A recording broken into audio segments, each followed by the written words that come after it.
Tired of the Xbox Live Library DLL error happening during a loading screen? I'm Sophie Chen, a Windows support engineer. Let's optimize your gaming environment and kill that pop-up for good. Get the professional Xbox Live Library fix you need by accessing the utility linked in the description. This is the Xbox Live Library. This library is the primary interface for the now defunct Games for Windows Live (GFWL) service. It manages user profiles, cloud saves, and achievements for titles released between 2007 and 2013, e.g., GTA 4, Fallout 3. Because the service is inactive, games often fail to launch or save progress if this file is missing. Users frequently look for Xlive.dll or standalone redistributables to bypass the mandatory login checks this DLL initiates at startup. Let's get to work. We'll start with the most common fix for this specific error. Missing Xbox Live Library DLL data often points to a failed patch within the Games for Windows Live integration, and reinstalling the latest version of the program where you saw the error will automatically replace the corrupted library. If no luck was had with the redistributable package, we will escalate the fix by performing a targeted reset of the system state.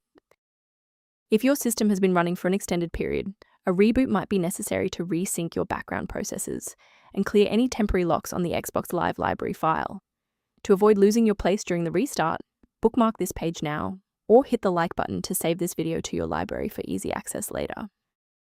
Following the restart, if the diagnostic status remains unchanged, please execute the commands in step 3. If you need to pause the video to review the syntax, please do. If you're still seeing performance alerts post-reboot, it's time to rebuild the diagnostic registration entries. First, open command prompt as admin. Second, you're going to type lodctr//r, then hit enter. Why are we doing this? Well, the issue is typically found in the registry registration rather than the file itself. This rebuild command clears out legacy performance data and reestablishes a clean connection to the OS monitoring tools. It's worth taking a moment to discuss the safe acquisition of runtime components.